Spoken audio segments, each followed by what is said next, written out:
여러분 안녕하십니까, 정관용입니다. 어제 저녁 서울 광화문에서는 OTT에서 사상 최고의 화제를 불러 모은 오징어 게임 그 마지막 시즌 공개에 따른 대규모 피날레 이벤트가 열렸습니다. 평가는 엇갈리지만 공개 하루 만에 글로벌 1위를 차지하며 건재함을 과시했는데요. 그리고 미국 현지 시간 27일에는 뉴욕타임스가 21세기 최고의 영화 1등으로 봉준호 감독의 영화 기생충을 선정했어요. 박찬욱 감독의 올드보이가 43위, 봉준호 감독의 또 다른 영화인 살인의 추억도 99위에 이름을 올리면서 K컬처의 저력을 유감없이 보여줬죠. 이번 주 문화계에 이렇게 반가운 소식이 이어진 만큼 다음 주에는 우리 경제 사회에서도 낭보가 전해졌으면 좋겠습니다. 정관용의 시사본부 6월 29일 일요일 순서 시작합니다.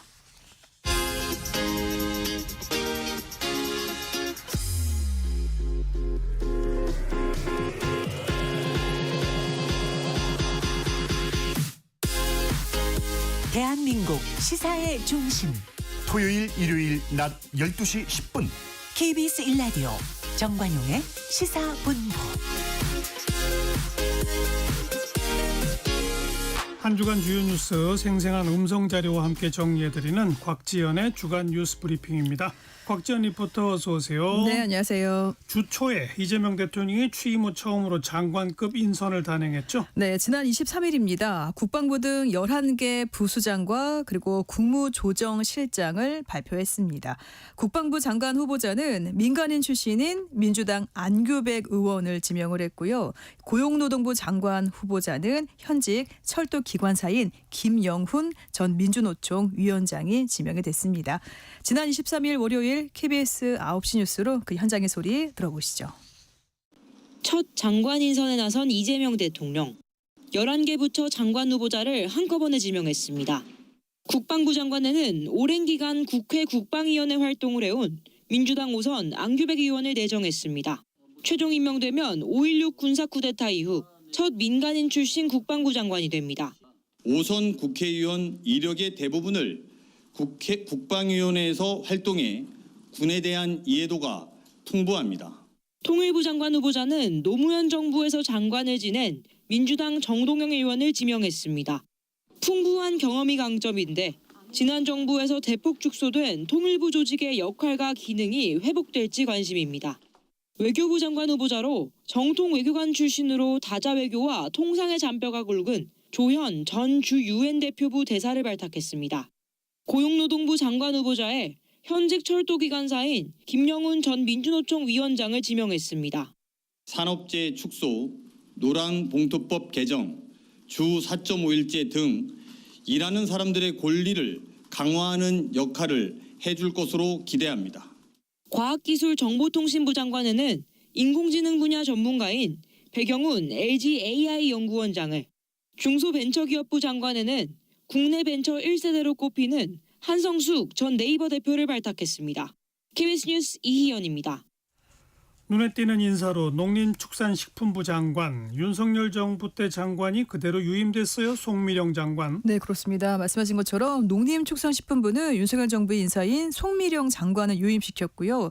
국가보훈부 장관 후보자로는 권오을 전 한나라당 의원을 지명을 했습니다. 월요일 KBS 9시 뉴스입니다. 송미령 현 농림부 장관은 유임됐습니다. 2023년 윤석열 대통령이 임명한 인사입니다. 송 장관은 분골 쇄신의 뜻을 밝혔습니다. 저도 상당히 당황스러운 지금 상태인데요. 책임감이 상당히 무겁게, 그 어느 때보다도 무겁게 여겨집니다. 국가보훈부 장관은 권오을 전 한나라당 의원이 발탁됐습니다. 국민의힘 전신인 한나라당에서 3선 의원을 지냈는데 이번 대선에서 이재명 후보 선대위 국민대통합위원장으로 활동했습니다. 해양수산부 장관은 3선 전재수 의원이 내정됐습니다. 부산 지역의 유일한 민주당 의원으로 대선 당시 북극항로 개척 추진위원장 등 해양 공약을 맡았습니다. 여성가족부 장관에는 국회 복지위와 여성가족위원회 등을 거친 민주당 재선 강선우 의원이, 환경부 장관은 서울 노원구청장 출신의 민주당 3선 김성환 의원이 각각 내정됐습니다. 대통령실은 이들이 국민추천제 명단에도 포함돼 있다며 공익을 위해 일해달라는 국민의 여망이 담겼다고 설명했습니다. 장관급인 국무조정실장에는 총리실과 국무조정실에서 요직을 두루 거친 관료 출신 윤창열 LG 글로벌 전략개발원장이 임명됐습니다. KBS 뉴스 박영민입니다. 국회에서 이틀 동안 열린 김민석 국무총리 후보자 인사청문회 소식도 정리해보죠. 네, 지난 화요일과 수요일 이렇게 이틀 동안에 진행된 김민석 총리 후보자 인사청문회, 첫날부터 여야가 거세게 충돌했습니다. 야당은 김 후보자의 자금 출처 그리고 석사학위 취득 의혹을 캐물었고요. 여당과 김 후보자는 반박에 나섰습니다. 둘째 날에는 증인도 없는 데다가 이 자료 제출과 또 김 후보자의 재산 문제를 놓고 여야가 공방을 벌였습니다. 김민석 총리 후보자는 자료는 낼 만큼 냈고 의혹도 충분히 소명됐다고 이렇게 주장을 했습니다. 그런데 야당은 구체적인 증거 자료가 없다면서 의혹이 풀리지 않았다고 맞섰습니다. 김민석 국무총리 후보자 인사청문회 그 둘째 날 현장의 소리를 지난 25일 수요일 KBS 9시 뉴스로 들어보겠습니다. 김민석 총리 후보자의 재산 문제를 파고든 국민의힘. 소위 말하는 8억 원에 대해서 지금 제대로 소명된 것이 뭐가 있습니까? 특단의 조치를 거론하며 증빙 자료 제출을 거듭 요구했습니다. 한 건도 안 들어오고 있어요. 이게 인사청문회를 무시하고 국민을 무시하는 거지. 민주당은 김 후보자가 충분히 해명했다고 맞섰습니다. 줄 수 있는 자료는 다 줬고 평금이니까 어떤 자료를 소명하는 겁니까 도대체? 야당이 허위 사실을 퍼뜨리고 있다고 역공에 나섰습니다. 현금 6억 원을 집에 쌓아놓고란 말은 허위가 되지 않습니까? 김 후보자는 낼 거 다 내고 털릴 만큼 털렸다고 맞섰습니다. 장롱에 쌓아놓은 것처럼 어떤 분들은 제2의 논두렁시계라고 표현할 수 있는 것을 프레임을 만들어서 계속 지적하시고 중국 칭화대 석사를 위한 출입국 기록을 두고도 여야의 해석은 달랐습니다. 143일 체류하셨다라고 일관되게 말씀을 하셨거든요. 그것을 입증하는 자료입니다. 1박을 해서 1일씩 더하더라도 총 26일 머무른 걸로 어제 제가 말씀드린 것과 동일하다는. 자료 제출 문제로 공방이 격해지면서 청문회가 정회되는 등 파행을 빚었습니다. 한편 김 후보자는 조국 전 장관 사면 문제에 대한 입장도 밝혔습니다. 국민통합이라는 관점에서 토론의 여지가 있다고 보고요. 국민의힘은 무자료 총리라고 비판했지만 민주당은 의혹이 소명됐다며 임명 동의안 가결에 속도를 낼 것으로 보입니다. KBS 뉴스 김민혁입니다. 이재명 대통령이 취임 이후 처음 국회에서 시정연설을 했죠. 네, 국회에서 취임 선서를 했던 이재명 대통령이 22일 만에 다시 국회를 찾았습니다. 이 대통령은 경제와 민생 살리기가 가장 시급하다면서 골든타임을 놓치지 않도록 국회가 협조해달라고 말했습니다. 지난 26일 목요일 KBS 9시 뉴스로 첫 시정연설 그 현장의 소리 들어보시죠. 취임 후 첫 시정연설을 위해 국회를 찾은 이재명 대통령. 인수위도 없이 출범한 정부가 시급하게 추경안을 편성한 건 우리 경제가 처한 상황이 그만큼 절박하기 때문이라고 말했습니다. 경제 위기에 정부가 손을 놓고 긴축만을 고집하는 것은 무책임한 방관이자 정부의 존재 이유를 스스로 부정하는 일일 수도 있습니다. 추경안의 핵심인 13조 원 규모의 민생회복 소비 쿠폰 편성은 내수시장 활성화 지원 측면이란 점도 거듭 강조했습니다. 경기 활성화를 위한 투자 확대로 성장 동력을 살리는 한편 소상공인 취약계층에 대해선 특단의 대책을 담았다고 설명했습니다. 성장의 기회와 결과를 함께 나누는 공정성장의 문을 열어야 양극화와 불평등을 완화하고 모두가 함께 잘 사는 세상으로 나아갈 수 있습니다. 경제와 민생 앞에 여야가 없다며 기존 연설문에 없던 발언을 추가하기도 했습니다. 야당 의원님들께서도 필요한 예산 항목이 있거나 삭감에 주력하시겠지만 추가할 게 있으시다면 언제든지 의견을 내주시기를 부탁드립니다. 이 대통령은 실용정신에 입각해 정책을 펴겠다고 강조했습니다. 진보냐 보수냐가 아니라 국익이냐 아니냐가 유일한 선택 기준이 되어야 합니다. 4,700여 자 분량의 시정연설에서 가장 많이 등장한 단어는 경제, 이어 성장과 회복이었습니다. KBS 뉴스 손서영입니다. 병원에 입원했던 김건희 여사 퇴원했죠? 네, 이틀 전 오후입니다. 김건희 여사는 입원한 지 열 하루 만에 윤 전 대통령이 밀어주는 휠체어를 타고 병원을 나섰습니다. 특검은 김 여사를 곧바로 소환하진 않았고요. 당분간 혐의를 다지는 데 집중할 것으로 보입니다. 27일 금요일 KBS 9시 뉴스입니다. 마스크를 쓰고 휠체어를 탄 채 병원 밖을 나서는 여성. 11일 만에 퇴원하는 김건희 여사입니다. 그 뒤에서 휠체어를 밀어주는 남성, 특검 출석을 하루 앞둔 윤석열 전 대통령입니다. 도이치모터스 주가 조작 의혹, 공천 개입 의혹 외에도 삼부토건 주가 조작 의혹과 순직 해병 사건과 관련한 임성근 전 해병대 사단장 구명 로비 의혹 등 특검은 김 여사 관련 16가지 의혹 기존 자료를 확보해 나가며 본격 수사 개시를 예고했습니다. 하지만 김 여사 퇴원 소식에도 소환은 일단 숨고르기 하는 모습입니다. 김건희 여사 퇴원 맞춰서 소환 일정 조율하시나요? 저희들이 출석 요구한 바가 없습니다.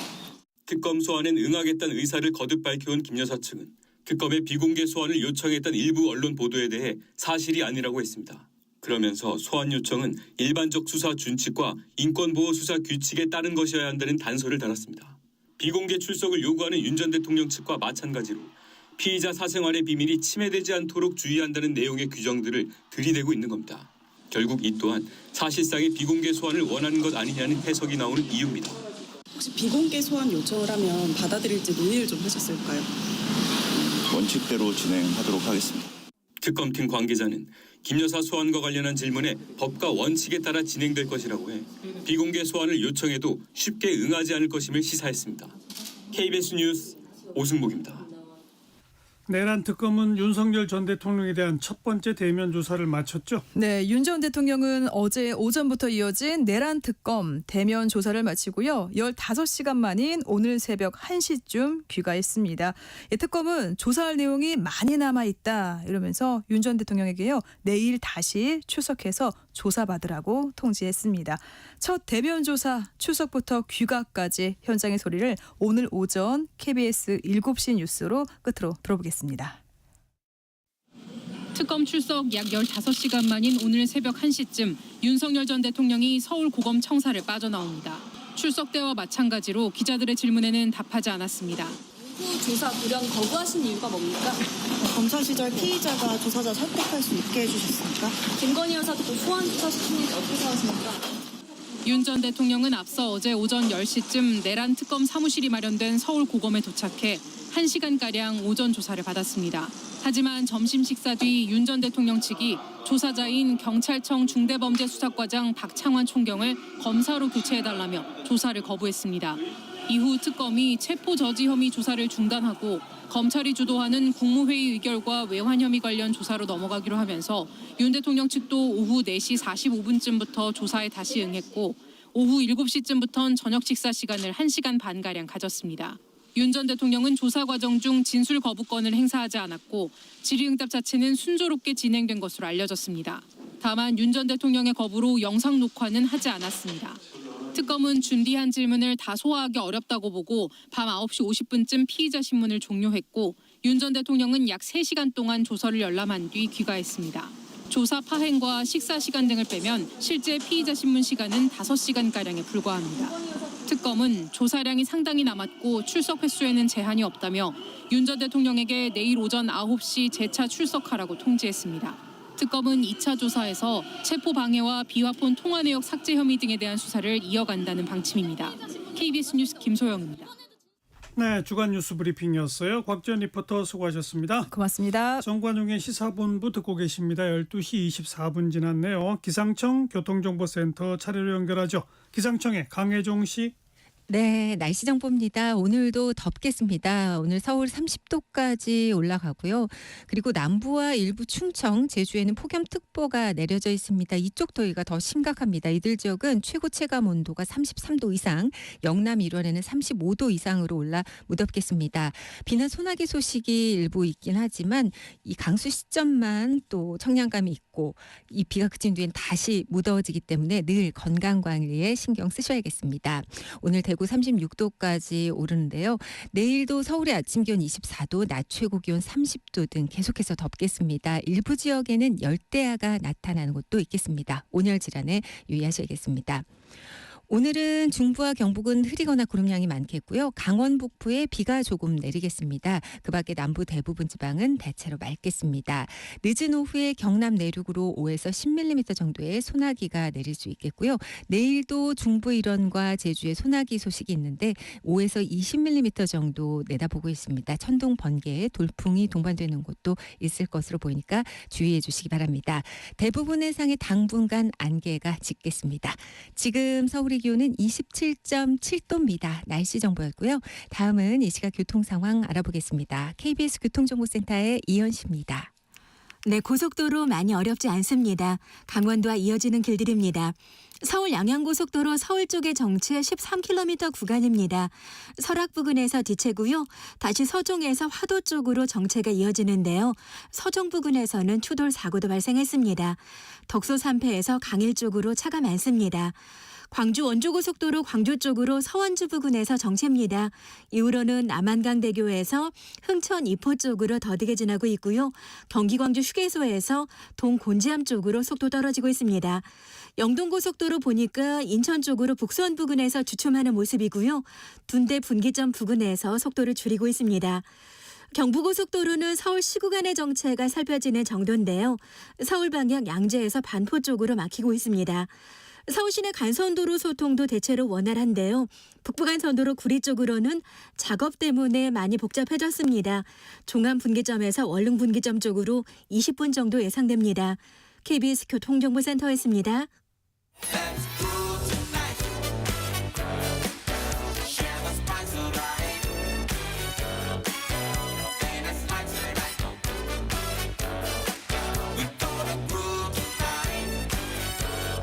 국민 MC 정관용, KBS 1라디오 정관용의 시사본부. 들어보면 달라요. 국제뉴스 정리하는 움직이는 세계입니다. 서울신문의 송현석 기자, 안녕하세요. 네, 안녕하세요. 이번 주에 트럼프 미국 대통령이 이스라엘 이란 전쟁의 휴전을 성공적으로 중재했는데 여전히 이란 핵시설에 대한 경계를 드러냈죠? 네, 트럼프 대통령이 27일 워싱턴 백악관에서 열린 기자회견에서 이란이 우라늄을 위험한 수준으로 농축할 경우에 다시 공격을 가하겠냐는 질문에 당연하다, 고민할 여지가 없다고 답했습니다. 그리고 설사 있을, 그러니까 미국이 제거하지 못했을 핵시설과 관련해서는 그다지 걱정하고 있지 않고 이란도 한동안은 핵개발을 재개하지 않을 거라고 생각한다고 밝혔습니다. 이란 핵시설이 피해를 입지 않았다는 의혹도 여전히 존재하는데요. 전날 하메네이 이란 최고 지도자는 이란 핵시설은 여전히 견고하다면서 미국에게 항복을 요구했고요. 여기에 트럼프 대통령은 하메네이에게 진실을 말하라면서 이스라엘과 이란 모두 엄청나게 깨졌고 하메네이는 자신이 참혹한 죽음에서 구해줬다라고 주장했습니다.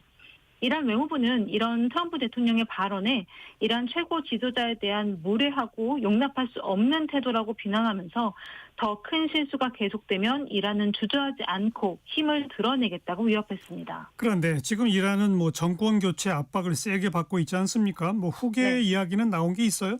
네, 나온 게 있습니다. 하메네이 이란 최고 지도자가 이스라엘과 미국의 공습으로 최대 정치적 위기에 직면했다는 평가가 나오고 있는 상황에서 현재 후계 자리에 오를 후보자로는 2명이 꼽히고 있는데요. 로이터가 이란 내부 관계자 5명과 접촉해서 확인해 보니 일단 현재 최고 지도자의 아들 모즈타파 하메네이가 있고요. 그리고 또 다른 한 명은 하산 호메이가 유력한 후보입니다. 호메이니는 1979년에 팔레비 왕조를 축출하고 이슬람 공화국을 세웠던 혁명의 아버지인 고 아야톨라 루올라 호메이니의 손자인데요. 예. 호메이니는 사회적 정치적 규제를 완화하자는 개혁파의 성향이고요. 대내외적으로는 온건 노선을 주장하는 것으로 평가되는 인물입니다. 이란의 최고 지도자는 고위 성직자 88명으로 구성된 전문가 회의가 선정을 하는데 사실상 현재 최고 지도자인 하메네이의 의중이 가장 결정적입니다. 그런데 이런 상황에서 이란 안팎에서는 이 하메네이의 아들이 아니라 호메이니, 그러니까 혁명의 아버지의 손자가 이 후계 경쟁 구도에서 더 앞서고 있다고 분석을 하고 있습니다. 아하. 이란에서는 오랫동안 이 경제 제재 때문에 그리고 서방과의 갈등 때문에 빈곤과 결핍이 이어져 왔고 국민들에 대한 억압이나 통제 때문에 불만도 굉장히 커져 있는 상황인데 부친의 강경 노선을 이어갈 모주타파보다는 이란을 덜 위험하게 만들 호메이니가 대중에게 소구력이 있다는 분석이 나옵니다. 예, 뭐 휴전을 하긴 했지만 여전히 불씨가 남아있는 상황인데 경제적인 파장 만만치가 않죠? 그렇죠. 국제금융센터가 최근 보고서에서 중동 내 긴장이 다시 고조된다면 원유 운송의 59.3%를 차지하고 있는 호르무즈 무해협이 차단되고 유가가 배럴당 최대 130달러까지 치솟을 수 있다고 전망했습니다. 또 글로벌 투자기관인 캐피털 이코노믹스와 JP모건 역시 유가 상승이 선진국 물가를 최대 2.5%포인트까지 끌어올릴 수 있다고 분석했습니다. 한국도 직접적인 타격을 받을 가능성이 있는데요. 2024년 기준으로 국내 원유 수입량의 63.5%가 중동산이고요. 이 중에 59%가 이상이 호르무즈 해협을 경유하고 있습니다. 네. 만약에 갈등이 장기화한다면 원화가 약세로 돌아서고 금리가 상승하는 등 국내 금융시장에도 부정적인 영향을 줄 수 있습니다. 그런데 이번에 그 이스라엘 이란 전쟁 휴전 과정에서 미국만큼이나 존재감을 드러낸 나라가 또 있다면서요? 네, 중동의 중재국이죠. 카타르입니다. 이스라엘과 이란의 휴전이 성사된 건 카타르가 미국의 요청을 받고 또 이란이 휴전안을 수용하도록 설득했기 때문이다라고 알려지고 있습니다. 먼저 트럼프 대통령이 네타냐후 이스라엘 총리와 이야기를 해서 휴전안에 대한 동의를 먼저 받았고요. 또 카타르의 알사니 국왕과 통화를 해서 이란을 좀 설득해달라라고 트럼프가 부탁을 합니다. 이후에 제이디 벤스 미국 부통령과 카타르 총리실이 세부 사항을 조율하고 이걸 바탕으로 카타르가 이란 당국하고 직접 소통하면서 휴전안에 동의할 수 있도록 설득을 했다는 겁니다. 사실 카타르가 분쟁에서 중재 역할을 잘 해냈다라는 평가를 받은 건 이번이 처음은 아니고요. 이스라엘과 하마스의 전쟁이 시작된 지 한 달 만에 포로 교환과 휴전을 이끌기도 했고 올해 초에 가자지구 휴전 때에도 핵심적인 중재 역할을 했습니다. 또 2020년 2월에 미국과 아프가니스탄 탈레반 사이에서 휴전과 철군 협상을 중재한 건 역시 카타르였습니다. 카타르가 이렇게 중재에 능통한 나라가 된 배경은 뭐가 있어요? 일단 카타르가 진영을 막론하고 세계 주요국이나 지역의 주변국은 물론이고 세계 곳곳의 비정부기구나 다국적 기업 그리고 무장정파 예컨대 하마스나 탈레반 같은 무장정파들과도 굉장히 긴밀한 관계를 이어가고 있습니다. 예. 그렇다 보니까 광범위한 연결망도 가지고 있고 신뢰도 꽤 두터운 편이어서 이런 중재가 가능하다라는 평가들이 있고 지정학적으로도 중재국으로서 굉장히 좋은 조건을 가지고 있는데 카타르가 아라비아 반도 동쪽 끝에 있는 나라입니다. 근데 시아파 종주국인 이란하고 접해져 있고 수니파의 맏형인 사우디하고도 접경에 있는 나라인데 시아파와 수니파 사이에 끼어 있어서 더 불안해질 수 있는 외교적 환경을 사실상 외교적인 역량으로 승화했다라는 평가가 꾸준히 나옵니다. 네. 그러니까 지정학적인 위험을 낮추기 위해서 오히려 적극적으로 각국 분쟁의 중재에 나섰다는 얘기인데요. 또 카타르는 중동에서 미국, 이란하고 동시에 친한, 동시에 긴밀한 관계를 가지고 있는 몇 안 되는 나라 중에 하나이기 때문에 세계 최대 규모의 해상 천연가스선은 이란하고 공유하고 있으면서 또 미국 본토 밖에 있는 최대 규모의 미 공군기지는 또 카타르에 자리를 잡고 있습니다. 그렇군요. 자, 다음 관세 전쟁 소식인데 미국이 무역 협상 국가들에게 열흘 내로 관세 서한을 보내겠다라고 했다면서요? 네, 다음 달 8일에 상호 관세가 유예가 만료되기 전에 일부 국가들에게 미국이 정한 관세율을 일방적으로 통보를 하겠다는 건데요. 이 트럼프 대통령은 상호 관세 유예 시한에 대해서는 연장이 불가능한 건 아니다. 하지만 나는 이 상호 관세 유예 시한이 더 짧아지길 바란다고 밝혔습니다. 또 협상 중인 우리나라도 관세 유예를 장담하기가 어려운 상황인데 새 정부 출범 후에 첫 장관급 협의에 나선 여한구 통상교섭 본부장은 한국의 협상 의지를 알리는 데 주력은 하고 있지만 현재 통상 환경이 매우 불확실하고 또 엄중한 상황에 있다고 인정했습니다. 지금 우리 정부 측은 현재까지 흐름으로 봤을 때 관세를 유예하더라도 일괄적으로 하기보다는 국가별로 차등 적용할 것으로 예상을 하고 있습니다. 그래서 당장 타결이 어렵게 되더라도 우호적인 협상 분위기를 만들어가는 게 관건이 될 수가 있습니다. 참고로 트럼프 대통령에게는 상호 관세 유예와 관련해서 크게 세 가지 선택지가 있다고 보여지고 있는데 예정대로 다음 달 9일에 상호 관세를 모든 대상국에 부과하는 방안 그리고 또 일부는 부과하고 일부는 유예하는 방안 그리고 모든 국가의 일괄 유예 연장하는 방안 이렇게 세 가지로 나눌 수 있는데 최소한 일부 국가에 대해서는 유예를 연장하는 방안을 선택지로 가져갈 가능성이 있다라고 보여집니다. 네. 그런가 하면 미국하고 중국은 이번 주에 관세 관련한 합의에 서명을 했어요. 합의서에는 어떤 내용들이 들어 있습니까? 트럼프 대통령이 서명했다고 밝힌 미중 간 합의는 히토리와 반도체 같은 공급망 갈등을 봉합했던 2차 미중 고위급 합의 사항을 구체화한 겁니다.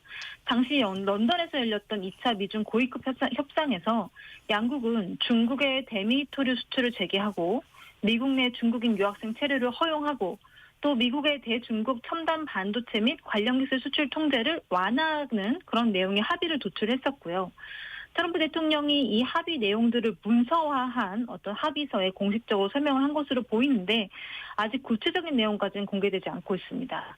지금 관세 전쟁과 관련해서 중국과 미국이 꾸준히 협상을 이어가고 있긴 하지만 이 미국과 중국이 합의한 관세 상호 인하, 그러니까 이 양국이 각각 115%포인트씩 대폭 인하하기로 했던 그 이제 계약 기간이 8월이면 끝나거든요. 그러면 중국과도 다시 한번 이 상호 관세를 두고 협상을 벌여야 하기 때문에 미국과 중국과의 관세 전쟁 불씨가 완전히 사라졌다고 보기는 어려운 상황입니다. 네. 중국 관련 소식 하나 더 들어볼까요? 중국을 대표하는 AI 업체죠. 딥시크. 근데 이게 중국의 군사 정보기관을 지원하고 있다. 이런 주장이 나왔어요. 네, 그렇지 않아도 중국의 국방력이 날로 커져가는 걸 걱정하는 서방 국가들의 우려가 높은데 딥시크가 단순한 기술 개발을 넘어서 중국 국가 차원에서 군사적 정보적 역량을 강화하는 데 직접적인 기여를 하고 있다는 미국 정부 고위 관계자의 주장이 나왔습니다.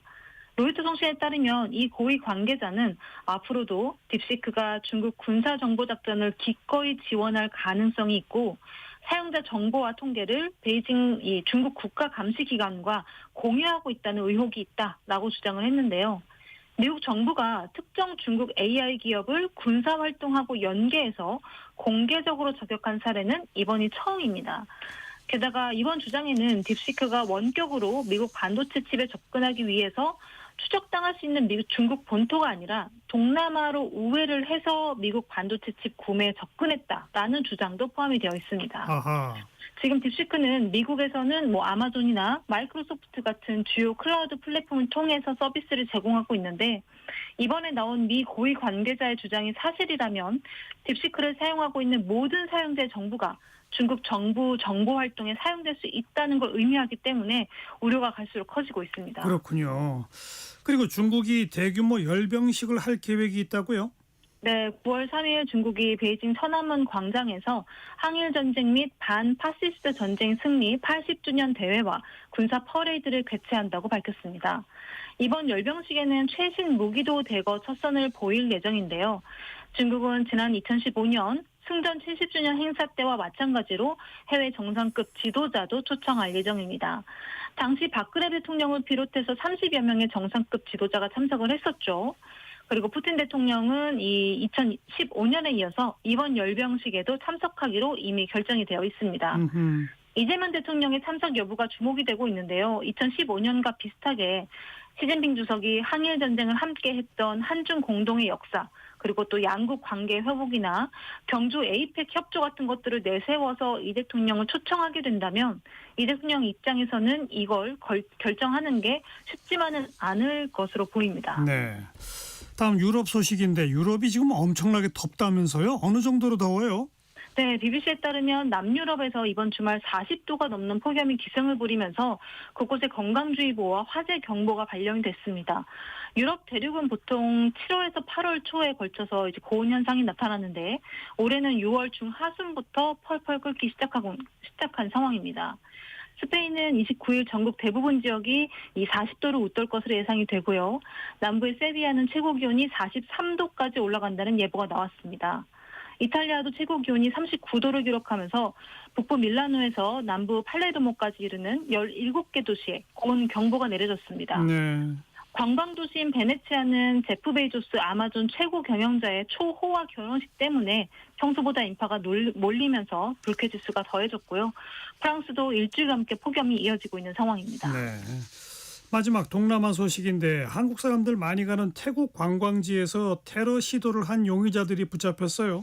네, 어제 태국 경찰은 최근에 한국인이 정말 많이 찾는 관광지죠. 푸켓 인근의 팡응아주에서 폭발물 테러 용의자인 29세와 27세 남성 2명을 체포하고 이들의 차량에서 폭발물을 압수했다고 밝혔습니다. 경찰은 이들로부터 푸켓 일대에 4개의 폭발물을 설치했다는 진술을 받고 이제 수색에 나섰는데 실제로 진짜 폭탄이 발견이 됐습니다. 아이고. 사제 폭발물로 추정되는 장치 4개를 찾아서 일단 해체를 했는데요. 범인들은 푸켓 국제공항 여객터미널 근처에 오토바이 한 대를 폭발물을 실은 채 거기다 주차를 해뒀고요. 또 푸켓 인근 끄라비주의 해변 2곳에서 폭발물로 의심되는 2개의 장치가 추가로 발견됐습니다.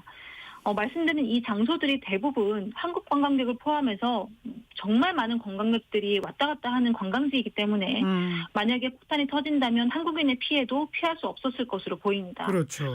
체포된 범인들의 범행 동기는 아직 불확실한데요. 이제 무슬림 인구가 많은 이 태국 최남단 세계주와 그리고 송크라주 일부에서는 무슬림 세력이 분리 독립을 주장하면서 총기나 폭탄을 동원한 테러를 꾸준히 벌여오고 있기 때문에 이렇게 분리 독립과 관련된 무장 시빌 가능성이 제기된 상황입니다. 태국이 이 관광 산업 비중이 아주 높은 나라인데 이번 사건이 관광업계에는 아주 큰 악영향을 미치겠어요. 그렇죠. 가뜩이나 이제 휴가 시즌이 돌아오고 있어서 태국 당국이 더 긴장을 한 상태입니다. 올해 초에 중국인 관광객 납치 사건 때문에 안 그래도 관광 산업이 조금 침체에 빠져 있는 상태였는데 더 어려워질까 봐 우려가 큰 상황이고요. 패통탄 친나와 태국 총리는 이번 사건에 대해서 관련 당국이 최고 경계 태세를 갖추라고 지시를 했는데 그래도 태국 여행을 계획 중이신 분이라면 각별히 주의하실 필요가 있고요. 휴가철이 다가오는 만큼 우리 외교부도 더 큰 관심을 가지고 한국인 안전을 위해 움직여야겠습니다. 그래야죠. 네, 서울신문의 송현석 기자 고맙습니다. 감사합니다.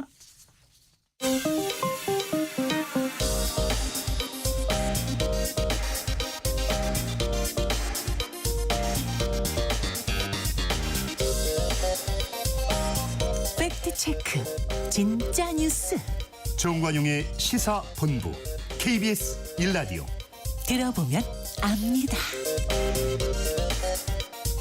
남북의 창 시간입니다. 통일연구원의 조한범 석좌연구위원 안녕하세요. 안녕하세요. 미국 트럼프 대통령이 기자들이 북한 김정은 위원장한테 편지 보냈다는데 사실인가 이렇게 질문하니까 즉답은 안 하고 나는 그와 매우 잘 지내고 있다. 갈등이 있다면 북한과 갈등을 해결할 것이다. 이렇게 밝혔다는데 지금 북미 어느 정도 소통을 하고 있긴 있는 겁니까?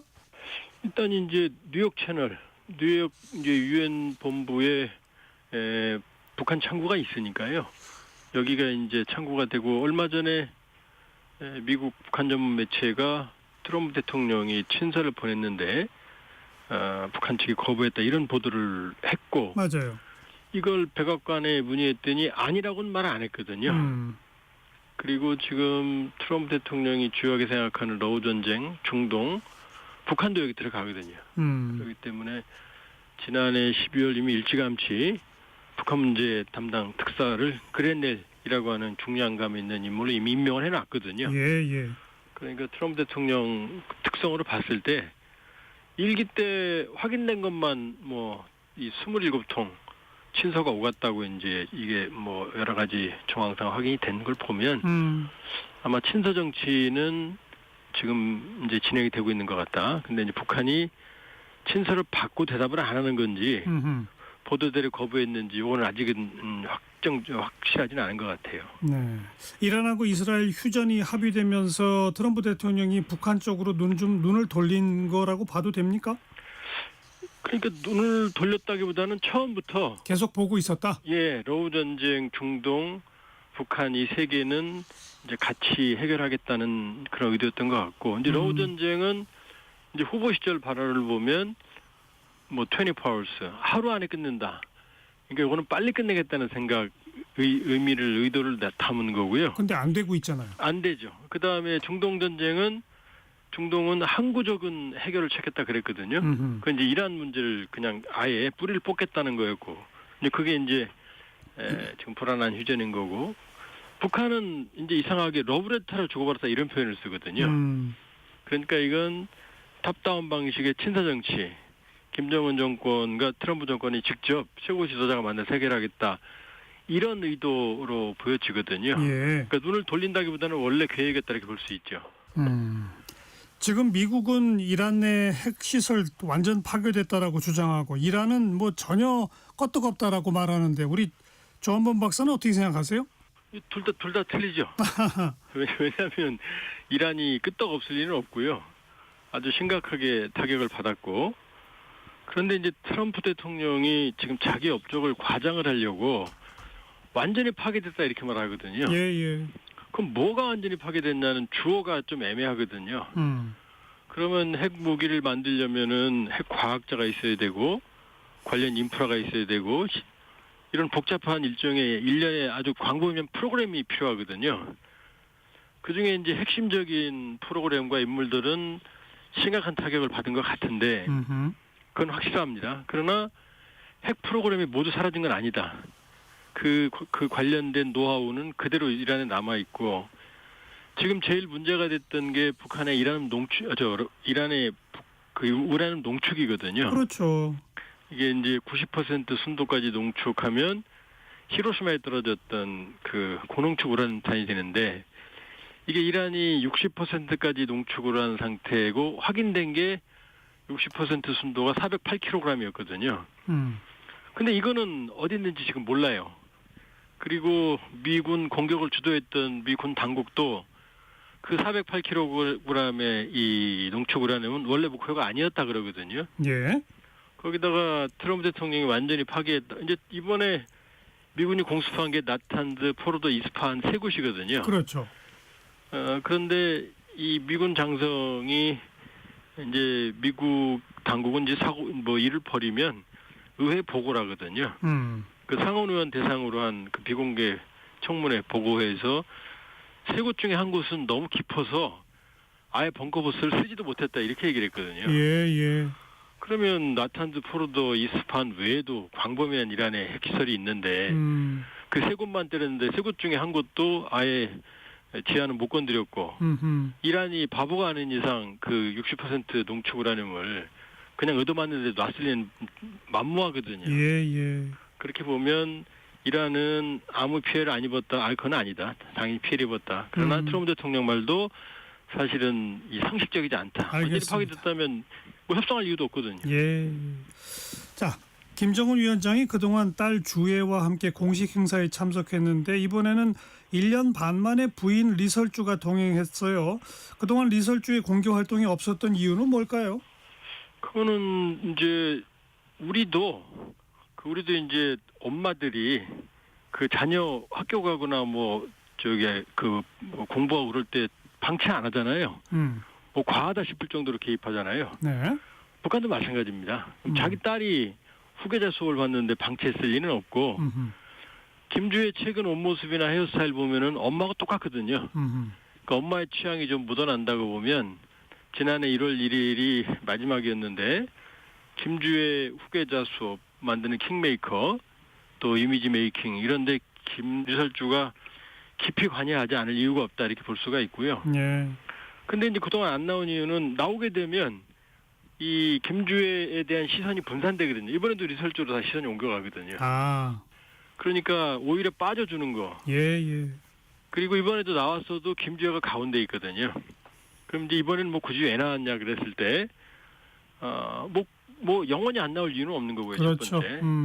두 번째 보면은 지금 남쪽 우리 쪽에서 뭐 아프니 뭐 출산했니 이런 소리 많이 나오거든요. 예. 그걸 불식시키고 나중에 뭐 작은 이유 하나라면 제가 보기에는 김정은 일가가 항상 원산에서 여름을 보내거든요. 근데 이번 개장 안 되고 원산이거든요. 그렇죠. 그러니까 복장을 보면은 뭐 바지도 있고 이 수수한 뭐 준비 안 된 그런 거를 보면 그런 이유들로 인해서 나온 것 같다 이렇게 볼 수 있죠. 예.